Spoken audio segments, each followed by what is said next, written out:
तो हूँ आई गयो भाई दिल्ली कांड स्टेशन थी दिल्ली पुरानी दिल्ली स्टेशन दिल्ली छावनी हूँ ज्यादा उतरो थी अँ लगन ट्रेन में आव्यो जनरल टिकट लई भाग्य मળી गई ट्रेन थी એટલે હું અહીંયા ઉતરો ઉતરીને હું પેલા બહારથી સ્ટેશન જોઈ લઉં ને બહારથી વિડીયો આખો મસ્તીનો બનાવું એટલે ટીટીએ મને કે ટિકિટ આપો બહાર નીકળવા ટાઈમે અહીંયા બહુ ચેકિંગ છે એટલે મેં ઓલી જે લોકલ છાવણીથી લઈને અહીંયા સુધીની ટિકિટ હતી લોકલ એ મેં એને બતાવી મને કે વાંધો નહીં જાવ એટલે હું બહાર આવ્યો હાવ બારે નહીં અહીંયા રોડ ઉપર છોલે ચાવલ ને બધું વેચે ત્યાંથી નાસ્તો પાણી કર્યો થોડુંક પછી હું કહું હાલો અંદર જઈને પેલા બધું જોઉં ને પછી નક્કી કરું હું કરું એમ તો હું ડાયરેક્ટ પાછો અંદર વહી ગયો અંદર તો વયો ગયો પછી લોચો એ થયો ટીટીએ પાછો પકડ્યો મને કે અહીંયા આવો ભાઈ ટિકિટ ક્યાં ટિકિટ તો હમણાં તમને બતાવી ને તો કે એ બહાર નીકળવાની ટિકિટ હતી કે તું એ ટ્રેનમાં આવ્યો હવે અત્યારે તું અંદર શું કરસ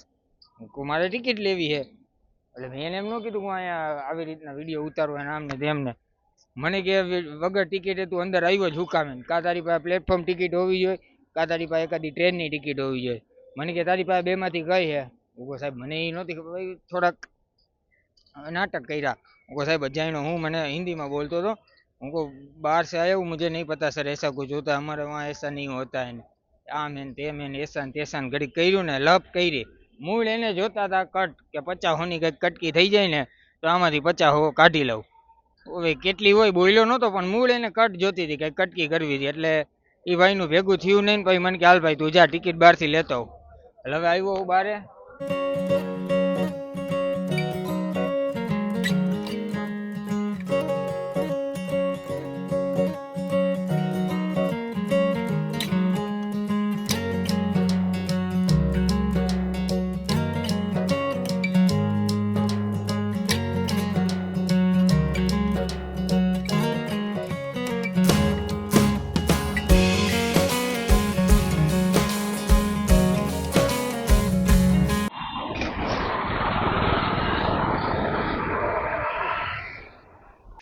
आया तो भाई मारी ए पाछो स्केम थी गयो એટલે સ્કેમ તો ન કહેવાય હું રખડતો તો મેં તમને કીધું નહીં વहाँ ટીટી आई रे સ્કેમ ટીટી ને પેલા અડી જવાની વાત હતી ટીટી અડવાની ટ્રાય કરતો તો ટીટી ને એમ તો ગાનું 200 500 નું કરી નાખું પણ ટીટી આરે લપ કરીને કઈ ગોગા વાયરે ને તો ટીટી એ તો જવા દીધો તો બહાર નીકળીને ટિકિટ લેવા આવ્યો તો ટિકિટ લેતા પેલા પાન વાળો ઊભો તો ત્યાં હું કહું માંગી પાન ખાવ એની પાસેથી લીધું પાન અહીંયા સામે આ ટેક્સી ક્યાં ઊભી એની પાસે જારી વાળો જારીએથી પાન લીધું પાન લઈને પાન ખાધું હવે કંઈક કોટો ચડે ને તો હવે કંઈક જોઉં ટિકિટનું શું કરું કારણ કે ટિકિટ વગર સ્ટેશનમાં નહીં જવા દે અને ટિકિટ વગર વેઇટિંગ રૂમમાં એસી વેઇટિંગ રૂમમાં નહીં જવા દે એટલે મારે ફરજિયાત હું દિલ્હી આવી તો ગયો હું આજે સાંજ સુધી મારે રોકાવું છે દિલ્હી પણ ગમે ત્યાંની મારે ટિકિટ પહેલાં લેવી જોશે હવે હું વાત કરતો તો એ કરું ખાધું પાન ખાઈને વિચારતો હતો કે ભાઈ ક્યાંની ટિકિટ લઉં કઈ રીતના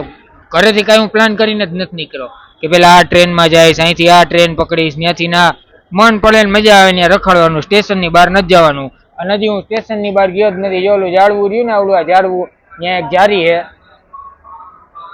છે આ જારી છે આ જારીની બાજુમાં જ પાન વાળો છે જારીમાંથી હાથ નાખીને 20 રૂપિયા ઓનલાઈન ગૂગલ પે કરી નાખ્યા અને 2 પાણીની માહિતી લઈ લીધા બહાર તો હું નીકળો જ નથી એટલે પાન લીધું પાન ખાધું હવે કોટરો ચડાવીને તો કંઈક વિચારું ક્યાંની ટિકિટ કરવી ને શું કરવું આપણને શું ટેવ હોય ત્યાં બેઠા હોય ત્યાં પીચકાડી મારવાની હું ઓલી બાજુ બેઠો હતો તો પાન ખાતા ખાતા મતતો હતો આમાં એપ્લિકેશનમાં ક્યાંની ટિકિટ લેવું કઈ ટ્રેન હે હવે એક તો અહીંથી જે અડધી પડધી હવે મને જે બાજુ જવાની ઈચ્છા છે ને એ બધી ન્યૂ દિલ્હી સ્ટેશનથી ટ્રેનો હાલે છે અને હું ઉતરો હું ઓલ્ડ દિલ્હી સ્ટેશને એટલે એ મતતો વળી મારાથી થૂકાઈ ગયું જોકે થૂકવું ન જોઈએ પણ થૂકાઈ ગયો શું કરું ટેવ હે તો હે એટલે થૂકાઈ ગયું અને એક વ્હાઈટ કપડા વાળો આઈ કાર્ડ બાઈ કાર્ડ પહેર્યું ને આવ્યો હાવ જ મને કે હિન્દીમાં કે यहाँ पर क्यों थूका એટલે હું સમજી ગયો કે હવે આપણું અહીંયા અડી જવાનું ટીટી નો અડી ગયો પણ હા ભાઈ અડી જવાનો એટલે મેં ઘડીક તો હાઈકી વારે હું કહું સર ગલતી હો ગઈ ને અભી નહીં કरूंगा ને જાને દો ને સોરી ને માફ કર દો તો કે 500 રૂપિયાનો ફાઇન ભર 500 સાંભળી પેલા તો મોતિયા મરી ગયા ઘડીક તો એમ થયું કે આ 500 લીધા વગર જાહે તો નહીં જ તા તો બીજાને બોલાવ્યો તા તો એ કે फाइन भरना पड़ेगा ना वरना पुलिस वाले को बुलाता हूँ ने ऐसा तेसा घड़ी करी હું કહું હા ધમા હાલવા નહીં દે, એમાં ટીટી પાસે તો હાલી ગયું તારું, અહીંયા નહીં હાલે. એટલે મેં વળી તો રિક્વેસ્ટ કરી, હું કહું સર અભી મેરે પાસ નહીં હે, બહાર ગાંવ સે આયા હું. હવે એની પાસે રોદણા જ રોવાના હોય, એની પાસે તમે કઈ સાવકારી દેખાડો તો એ 500 ને 1000 લે. એટલે હું કહું સર गलती हो गई, હવે नहीं करूँ, जाने दो नाम ने तेमने. हमको 500 ज्यादा है सर, मेरे को अभी घर पहुंचना है, मेरे पास पैसे भी नहीं है, ऑनलाइन है. એવું કર્યું તો કે વાંધો નહીં 200 દે દે. એટલે 200 નું જેવું 200 બોલ્યો ને મેં કઈ લાભ કરીને હું લાવો સર ઓનલાઈન કરી દેતા હું. એટલે એની પાસે ઓનલાઈન ઈ લે નહીં, વળી પાછું છોલે કુલચે વાળા પાસે હાલ બારે. हमको बाहर तो निकले ही नहीं, सर बाहर तो मैं नहीं आ सकता. એને પાછી આખી ચોખવટ મારે કરવી નહોતી, ગામ ને નામ है. उनको बाहर नहीं सर, यहाँ जाली में से ही कह दो ना उसको, क्यूआर में उसको कर देता वो दे देगा. यहाँ जा रही थी पाछू को नाश्ता वाला ने गया ने एना 200 કર્યા ને એને રોકડા દીધા. જો એની સ્લીપ ના નામ લખ્યું ધર્મેશ, 200 રૂપિયા, દિલ્હી જંક્શન, આજની તારીખ 5/6/26 દિલ્હી, હે ને. આમાં 200 રૂપિયા લખ્યા 200. અહીં મારી સાઈન કરાવી, ક્યાં ગઈ મેં નામ લખ્યું હતું મારું, આ રહ્યું ગુજરાતીમાં, આ રહ્યું ધર્મેશ બોરીચા. મને ફાકો હતો ટીટી માંથી, એમને નીકળી ગયો ને, તું હું મારી પાસે પૈસા લઈ જતા, અન્ય મારું કરી નાખ્યું રહ્યો ને.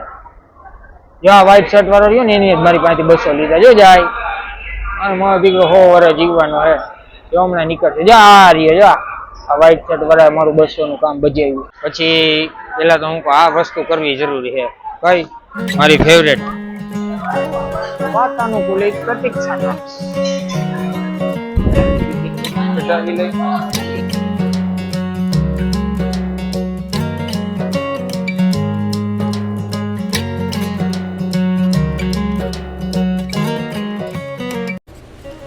આજે બપોરે મને એક નવી જ વસ્તુ જાણવા મળી, કુલીની. આજે રેલવે સ્ટેશને કુલી હોય ને, આપણો સામાન ઉપાડી દઈએ એ. હું બેઠો તો એક કાકા ભેગો. અરે કાકા મોજીલા હતા, અમારી એ બધી વાતચીત ને કરતા હતા. 15-20 મિનિટ અમે ભેગા બેઠા. એટલે મેં એને પૂછ્યું કાકા કઈ રીતના શું હોય આ જોબનું.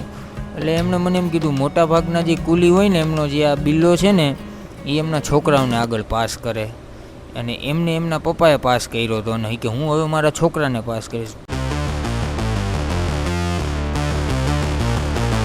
નાવાનું તો મેં આવ્યો ને તઈ પેલા ગોતી લીધું હતું. કાર્ય શૌચાલય એવં સ્નાન ઘર, આ દિલ્હી સ્ટેશન, એની સામે જ શૌચાલય एवं स्नान घर. तो आया है ना पहला नहा ही ले. भैया नहाने का कितना है? सिर्फ नहाने का 20. ओके.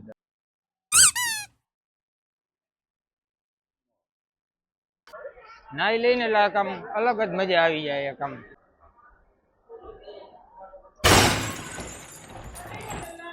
ખાવાનો ઓર્ડર દઈ દીધો વેઇટિંગ રૂમમાં જ. આવું હે કઈક જોવા તો સારું લાગે છે, ટેસ્ટમાં ખાવ પછી ખબર પડે. બીજું મને આ પ્રાચીન હનુમાનજી મંદિર વિશે જાણવા મળ્યું કે આ મંદિરને બ્રિટિશરોએ બહુ તોડવાની ટ્રાય કરી હતી 1903માં. પણ જ્યારે એ તોડવાની ટ્રાય કરતા ત્યારે કાં ટૂલ્સ કામ ન કરતા, કાં મશીન બંધ થઈ જતા. અમુક વાર તો એકે મશીન ચાલુ જ ન થતા, કામ જ ન કરતા.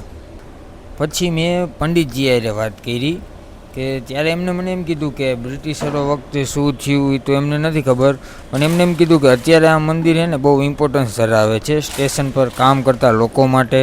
કારણ કે અહીંયા કામ કરતા લોકો મંદિરે દર્શન કરીને જ પોતાના કામે વળગે છે. અને મેં થોડું ગૂગલે કર્યું તો મને ખબર પડી કે અત્યાર સુધીમાં આ રેલવે સ્ટેશન ઉપર કોઈ મોટી દુર્ઘટના થઈ નથી. હા, ભાગાદોડીની ખબર હતી પણ એ બધી ન્યૂ દિલ્હી સ્ટેશનની હતી. અહીંયા ટેરરિસ્ટ અટેક થયો હતો નજીકમાં જ. પણ અહીંયા એવું માનવામાં આવે છે કે હનુમાનજી ખુદ આ સ્ટેશનની રક્ષા કરે છે, એટલે હજી પણ આ મંદિર અહીંયા એમનેમ જ છે અને રેલવે ટ્રેક સાઈડમાંથી કાઢ્યા છે. હવે રાતના વાગ્યા છે 12 અને હવે આવે છે ફૂલ નીંદર. અને કાલનો પ્રોગ્રામ એવો છે કે કાલે સવારની વહેલી 5:15 વાગ્યાની ટ્રેન છે દિલ્હીથી લખનઉની. તો મળીએ ડે 4માં લખનઉ.